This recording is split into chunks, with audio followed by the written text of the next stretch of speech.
निकाह केस में सजा मुअत्तली की दरख्वास्तें मुस्तरद। बानी पीटीआई और बुशरा बीबी की सजा बरकरार। 10 सफ़ात पर मुश्तमिल तहरीरी फैसला जारी। अदालत ने कहा मुल्जिमान के पास सजा मुअत्तली का कोई जवाज मौजूद नहीं। बुशरा बीबी का खातून होना सजा मुअत्तली और जमानत पर रिहाई का जवाज नहीं। दरख्वास्तें मुस्तरद की जाती हैं। सजा मुअत्तली या जमानत पर रिहाई की दरख्वास्तों पर मुकदमे के मैरिज पर बात नहीं की जा सकती। दोनों मुल्जिमों को सजा ना तो कलील मुद्दती है, ना ही सजा का ज्यादा हिस्सा भुगत चुके हैं। एडिशनल सेशन जज मोहम्मद अफजल मजूका ने 25 जून को फैसला महफूज किया था। निकाह केस में बानी पीटीआई और बुशरा बीबी को 7-7 साल कैद की सजा सुनाई गई थी।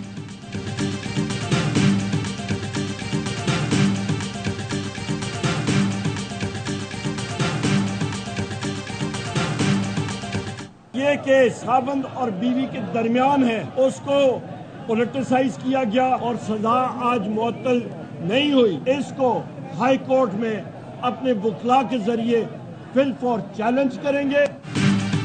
पीटीआई का निकाह केस का फैसला हाई कोर्ट में चैलेंज करने का ऐलान। ऑपोजिशन लीडर उमर अयूब कहते हैं हम इस फैसले की मुजम्मत करते हैं, फैसले को हाई कोर्ट में चैलेंज करेंगे।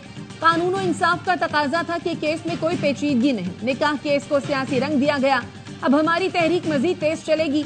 बैरिस्टर अली जफर कहते हैं हमारी कोशिश होगी निकाह केस को मरकजी अपील से खत्म कराया जाए। ये एक जाली और झूठा केस है। बैरिस्टर गौहर का कहना है सजाओं की मुअत्तली की दरखास्तों पर सेशन जज का फैसला मुनासिब नहीं। गैर अखलाकी और बेहुदा मुकदमे के अहदाफ मुकम्मल तौर पर सियासी हैं। ये फैसला बानी पीटीआई और उनकी अहलिया के खिलाफ इंतकामी सिलसिले को दवाम बख्शेगा।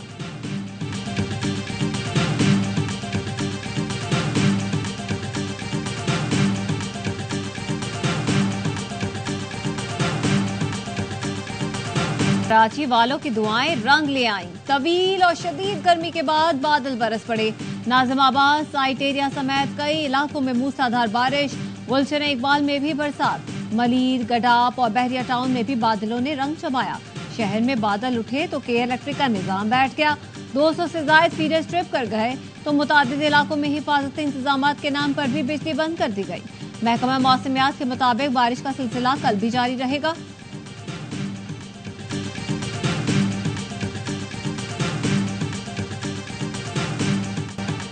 सिंध के मुख्तलिफ शहरों में भी प्री मानसून का आगाज। मौसम खुशगवार। टंडोला यार और गिरदोनवाह में मिट्टी का तूफान आया, साथ में मूसलाधार बारिश भी लाया। कई दिनों से जारी गर्मी और हब्स का जोर टूट गया।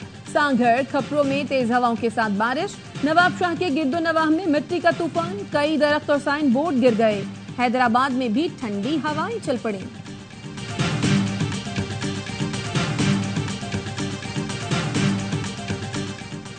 नेपरा का कराची में हालिया बिजली की लोड शेडिंग से अम्बाद का नोटिस कि इलेक्ट्रिक के खिलाफ तहकीकात का आगाज कर दिया। गवर्नर सिंध कामरान तिसोरी कहते हैं कि इलेक्ट्रिक अपना किबला दुरुस्त करे।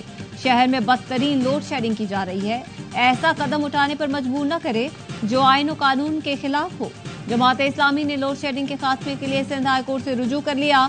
कहा कि इलेक्ट्रिक को हीट वेव में बिला तातुल बिजली फराहम करने की हिदायत की जाए।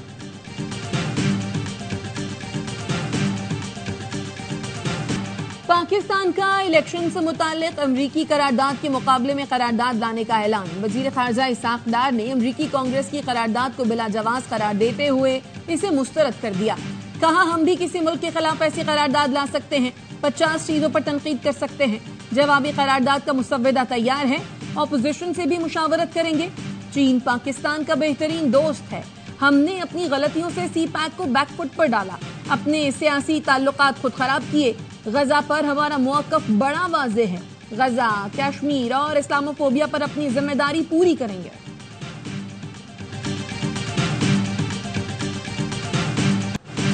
दासू वाक़े की तहकीकात में पेशरफ पर चीन का इत्मीनान का इजहार। वज़ीर दाखिला मोहसिन नकवी की न्यूयॉर्क में चीनी हम मनसब से मुलाकात। दासू वाक़े पर पेशरफ से आगाह किया। चीनी वज़ीर दाखिला ने कहा पाकिस्तान ने मेहनत और पेशा वराना अंदाज में इस केस को ट्रेस किया। पाकिस्तान और चीन हर मौसम के दोस्त हैं। ये दोस्ती फौलाद से ज्यादा मजबूत है। मुलाकात में 2 तरफा ताल्लुकात और सिक्योरिटी अमूर पर तफसीली तबादला ख्याल, ट्रेनिंग, जदीद आलात और टेक्नोलॉजी के इस्तेमाल से मुतालिक बातचीत। चीन पाकिस्तान में कानून नाफिज करने वाले इदारों की तरबियत और इस्तेदाद कार बढ़ाने के लिए ताउन करेगा।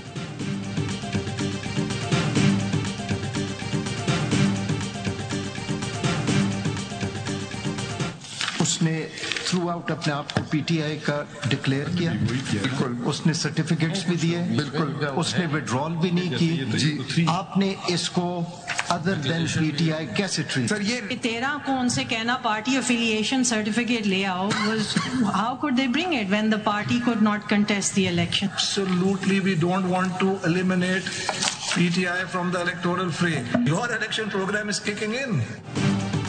इलेक्शन कमीशन ने फैसले की गलत तशरीह करके अहम पार्टी को इंतखाबात से निकाल दिया। पीटीआई को इलेक्शन से बाहर करके आर्टिकल 17 से इनहराफ किया गया।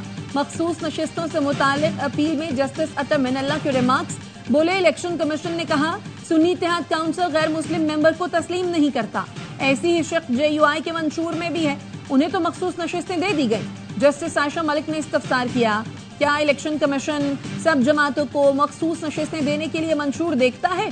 सिर्फ सुन्नी इत्तेहाद काउंसिल का मंशूर क्यों देखा गया? जस्टिस मुनीब ने इलेक्शन कमीशन के वकील से कहा, आपने सुन्नी इत्तेहाद काउंसिल के चेयरमैन को खुद आजाद डिक्लेयर किया, ये सूरत हाल आपकी अपनी पैदा करदा है। अदालत ने समाअत पीर तक मुलतवी कर दी।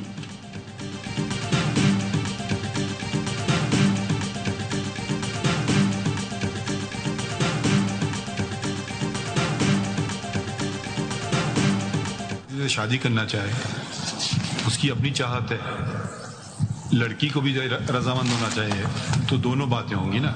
इधर तो एक वो अपनी वाबस्तगी स्टैच्यू डिक्लेरेशन में अगर एक चीज एक बता रहे हैं जी, हो सकता है सियासी पार्टी चाहे कि नहीं आप मेरे कैंडिडेट बनो। जिस तरह शादी के लिए लड़की की रजामंदी जरूरी है, उसी तरह पार्टी से इंतखाब लड़ने के लिए मुंसलिक होने का सर्टिफिकेट चाहिए। चीफ जस्टिस काजी फायज ईसा के रिमार्क्स, कहा सर्टिफिकेट तहरीक इंसाफ नजरियाती और डिक्लेरेशन पीटीआई का दें तो कानून क्या कहता है? मुख्तलिफ शहरों के आरओज अपने तरीके से काम करेंगे ना। इलेक्शन कमीशन के वकील ने कहा उम्मीदवार की डिक्लेरेशन और पार्टी के साथ वाबस्तगी जाहिर होना जरूरी है। चीफ जस्टिस ने पूछा कि आप किसी को इंतखाबात से बाहर कर सकते हैं? इलेक्शन कमीशन ने मामले को इंतखाबी निशान से कंफ्यूज क्यों किया? इलेक्शन कमीशन के अदालत को दिए दस्तावेजात में तनाजा है, मुझे आपका जवाब समझ नहीं आ रहा। कुछ हकायक वाजे होते हैं जिसके लिए आपका या मेरा बोलना जरूरी नहीं।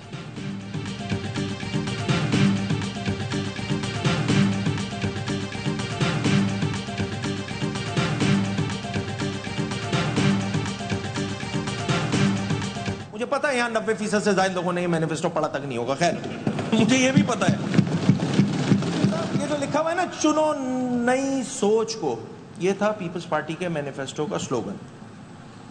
सिंध हुकूमत ने पता है क्या समझ लिया? पढ़ देता हूं मैं दोबारा,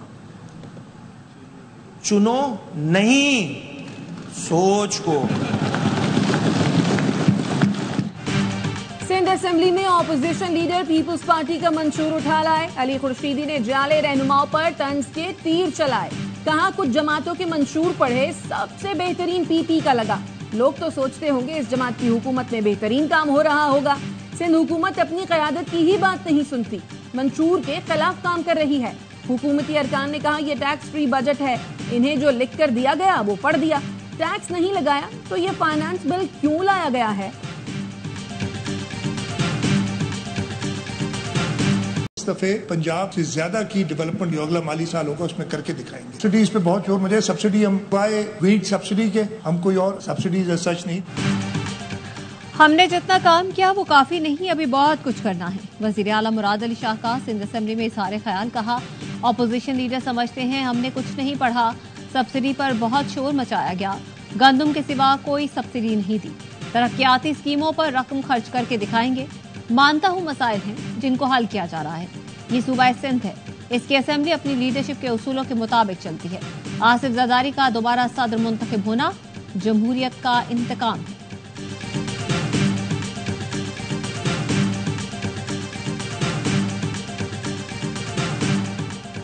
बजट किसी तौर किसान दोस्त नहीं, गंदम दरामद स्कैंडल में मुलव्वस मुल्जिमान के खिलाफ कार्रवाई नहीं की गई। असद कैसर का कौमी असेंबली के बजट इजलास में इजहार ख्याल, कहा वजारत फूड सिक्योरिटी अपनी जिम्मेदारियां पूरी करने में नाकाम रही।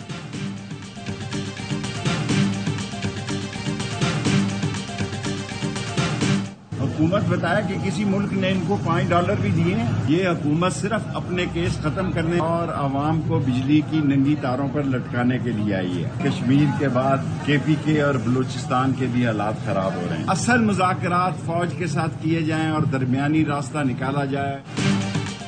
हुकूमत बताए किसी मुल्क ने उन्हें $5 भी दिए। यह हुकूमत सिर्फ अपने मुकदमात खत्म करने और आवाम को बिजली के तारों पर लटकाने आई है। अवामी मुस्लिम लीग के सरबराह शेख रशीद कहते हैं कश्मीर के बाद KP और बलूचिस्तान के हालात भी खराब हो रहे हैं। अगले माह के आखिर तक नवाज शरीफ अपना बयानिया बदल लेंगे।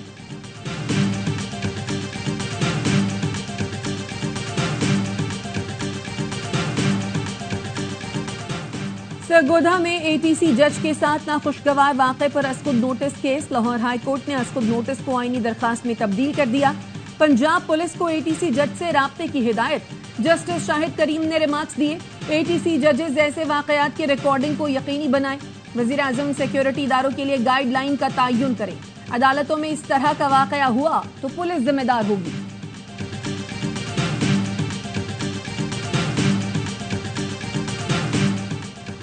चौधरी शुजात हुसैन और चौधरी परवेज इलाही की मुलाकात। खानदानी ताल्लुकात बहाल लेकिन सियासत अपनी अपनी होगी। तर्जुमान मुस्लिम लीग के मुताबिक चौधरी शुजात से परवेज इलाही ने उनकी रिहाइशगाह पर मुलाकात की। परवेज इलाही की अहलिया कैसरा इलाही कहती हैं किसी किस्म की कोई सुलह नहीं हुई, ये सब बातें झूठ पर मबनी हैं। चौधरी शुजात का चौधरी परवेज की रिहाई में कोई किरदार नहीं। अल्लाह ने करम और अदालतों ने इंसाफ फराहम किया। मोनिस इलाही और परवेज इलाही PTI के साथ रहेंगे। कोई भी अक्लमंद शख्स काफ लीग में नहीं जाएगा।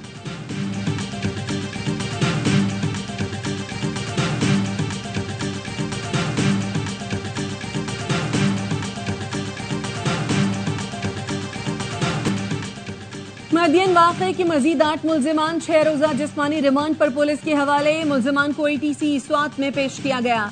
पुलिस का कहना है मुल्जिमान पर 20 जून को मदियन में एक शख्स को कत्ल करने का भी इल्जाम है। मुल्जिमान पर जलाओ, घेराव, कत्ल और इक़दाम कत्ल का मुकदमा दर्ज है। वज़ीर आला पंजाब की ज़ेर सदारत प्लानिंग एंड डेवलपमेंट बोर्ड का इजलास। मरीम नवाज की प्रोजेक्ट्स की बरवक्त तकमील हर सूरत यकीनी बनाने की हिदायत। कहा बहुत काम करना है। तमाम स्कीमों के PC1 15 जुलाई तक जमा करवाएं। प्रोजेक्ट में शफाफियत, मयार और मयाद की मॉनिटरिंग पर खुसूसी तवज्जो दी जाए। गोश्त, झींगों, जानवरों और गारमेंट्स की बरामदात के लिए कंपनी बनाने की हिदायत।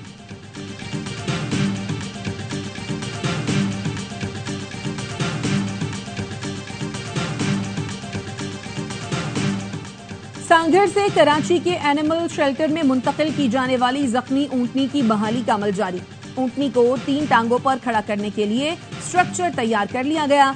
डायरेक्टर एनिमल शेल्टर का कहना है जख्मी ऊंटनी की 3 टांगों पर वर्जिश होगी। ऊंटनी का जख्म भरने में 2.5 माह लगेंगे। इसके बाद मसनूई टांग लगाई जाएगी। इसराइल की गजा पर आग और बारूद की बारिश। शुजाइया में घरों पर बमबारी से 8 फलस्तीनी शहीद। खान यूनस और रफा की खैमा बस्ती पर भी हमले। 24 घंटों में मजीद 47 फलस्तीनी शहीद, 50 से ज्यादा जख्मी हो गए। कमाल उद्वान अस्पताल में एक और बच्ची भूख से इंतकाल कर गई। यूनिसेफ का कहना है मलबे तले हजारों बच्चों की लाशें दबी हैं।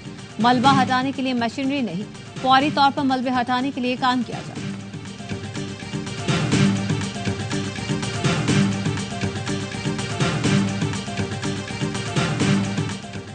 जर्मन शहरियत चाहिए तो इस्राएली रियासत को तस्लीम करो।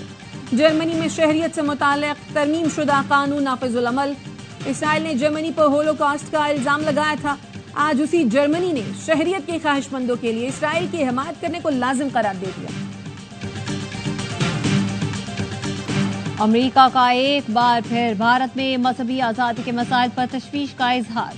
अमरीकी महकमा खारजा की बैनुल अक़वामी मजहबी आज़ादी की सालाना रिपोर्ट के मुताबिक भारत में मसीही और मुस्लिम बरादरी के साथ नारवा सलूक किया जा रहा है। अक़लियतों के खिलाफ नफरत अंगेज तकारीर, घरों और इबादत गाहों को गिराया जा रहा है। रिपोर्ट में भारतीय हुकूमत से कहा गया है कि वो अक़लियती ग्रुपों के खिलाफ तशद्दुद के जिम्मेदारों की तहकीकात और कानूनी कार्रवाई करे। रिपोर्ट में मुसलमानों के खिलाफ दुनिया भर में बढ़ते हुए तासुब पर भी खतरे का इजहार किया गया।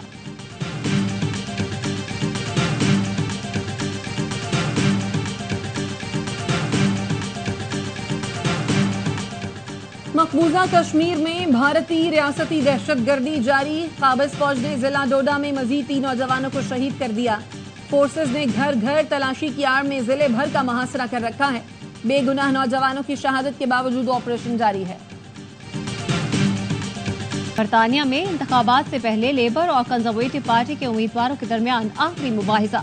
बरतानवी वजीर आजम ऋषि सुनाक और लेबर पार्टी के केयर स्टार्मर ने एक दूसरे पर जम के वार किए। दोनों ने एक दूसरे को तारकीन वतन, मईशत और इंसानी हुकूक से मुतालिक पॉलिसियों पर निशाना बनाया। बरतानिया में इंतखाबात का मैदान 4 जुलाई को सजेगा।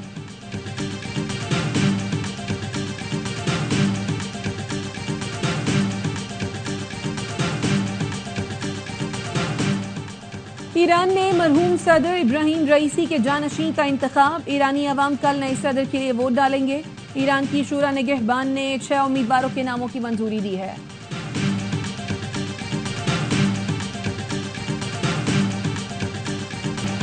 बोलिविया में हुकूमत का तख्ता उलटने की साजिश और फौजी बगावत नाकाम। आला तरीन जनरल गिरफ्तार। पुलिस ने इक़्तिदार पर कब्जा करने की फौज की कोशिश नाकाम बनाई। नया आर्मी चीफ का तकर्रुर। फौज बैरकों में वापस चली गई। सदर लुई का फौजी बगावत नाकाम बनाने पर अवाम से इज़हार तशक्कुर।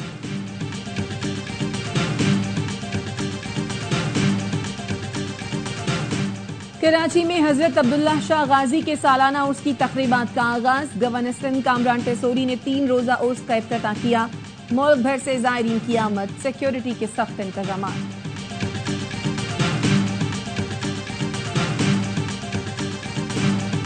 जनूबी अफ्रीका पहली बार T20 वर्ल्ड कप के फाइनल में पहुंच गया। सेमीफाइनल में अफगानिस्तान को 9 विकेटों से पिछाड़ दिया।